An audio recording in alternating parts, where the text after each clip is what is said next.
Job वाले को क्या करें। पूरा टोटली मिसमैनेजमेंट है यहाँ पे। भीड़ अथाह है, कोई पता नहीं कब नंबर आएगा। पहले कोरोना के इलाज के लिए दवाइयों की कमी थी, ऑक्सीजन के बिना लोग मर रहे थे। फिर कोरोना के खिलाफ वैक्सीन आ गई। वैक्सीन से अभी उम्मीद जगी ही थी कि फिर से लोग मायूस होने लगे हैं। वो भी इसलिए नहीं कि अब तक कोरोना की वैक्सीन नहीं आई है, बल्कि इसलिए कि वैक्सीन आने के बाद भी देश में स्वदेशी वैक्सीन की भारी किल्लतें हैं। स्वदेशी कोवैक्सीन को भारत बायोटेक ने Indian council of medical research यानी ICMR और पुणे स्थित नेशनल इंस्टीट्यूट ऑफ वायरोलॉजी यानी NIV के साथ मिलकर डेवलप किया है। कोवैक्सीन इनएक्टिवेटेड वैक्सीन से बनी है जो बीमारी पैदा करने वाले वायरस को निष्क्रिय करके बनाई गई है। वैक्सीन आने के बाद तो केंद्र सरकार द्वारा खूब प्रचार प्रसार किया गया। स्वदेशी वैक्सीन है, देश में ही बनाई जाएगी ये कोवैक्सीन।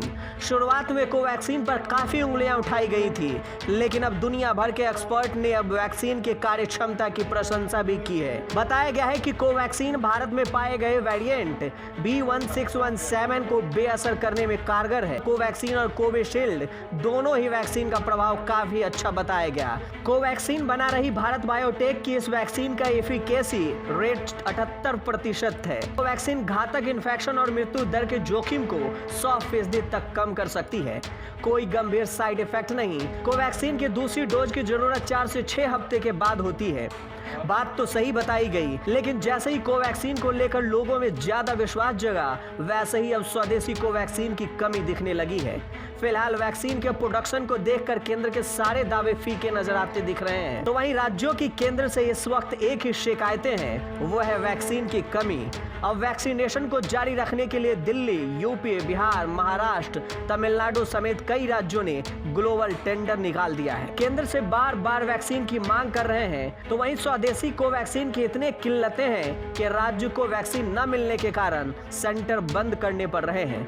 अगर जिनको वैक्सीन की पहली डोज लग भी गई तो दूसरी वैक्सीन के लिए दर दर भटकने जैसे हालात हो गए हैं। राजधानी दिल्ली का ही उदाहरण ले लीजिए। सीएम केजरीवाल ने 22 मई को ट्वीट कर कहा कि वैक्सीन खत्म होने के कारण वैक्सीनेशन सेंटर बंद करना पड़ रहा है। दिल्ली सरकार के मुताबिक मई महीने में दिल्ली को केवल 16 लाख वैक्सीन मिली। वहीं जून के महीने में केंद्र सरकार ने दिल्ली को इसकी भी आधी यानी केवल 8 लाख वैक्सीन देगी। तो वहीं पंजाब सरकार का कहना है कि कोरोना वैक्सीन की कमी की वजह से पिछले 3 दिनों से फेज 1 और फेज 2 का वैक्सीनेशन रोका गया है। वैक्सीन की कमी से जूझ रहे देश के कई राज्यों को एक्सपर्ट ने सुझाव दिए, मगर सब बेकार साबित होता दिख रहा है, क्योंकि वैक्सीन है ही नहीं तो लगेगी कहां।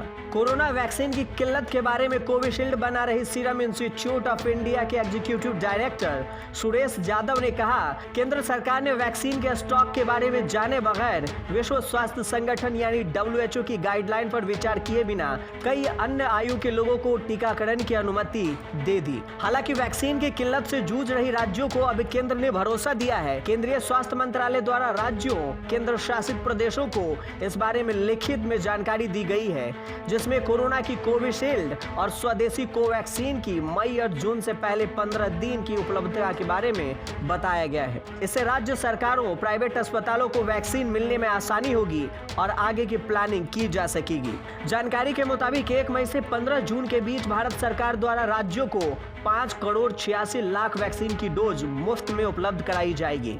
इनके अलावा जून के अंत तक वैक्सीन निर्माताओं के पास 4 करोड़ 87 लाख वैक्सीन की अतिरिक्त डोज उपलब्ध है, जो राज्य सरकार या प्राइवेट अस्पताल सीधे वैक्सीन निर्माताओं से खरीद सकते हैं। बता दें कि भारत में अब तक 19 करोड़ से अधिक वैक्सीन की डोज लगाई जा चुकी है। एक दिन में औसतन 15 से 20 लाख डोज लगाई जा रही है। फिलहाल जितनी वैक्सीन लगाई गई है, आबादी के हिसाब से अभी भी सिर्फ 2% ही है। इस रफ्तार से देखा जाए तो लोगों को वैक्सीन के लिए कठिनाइयों का सामना करना पड़ सकता है। फिलहाल सरकार ने आश्वासन दिया है, तो वाकई थोड़ी सी राहत की बात तो है ही।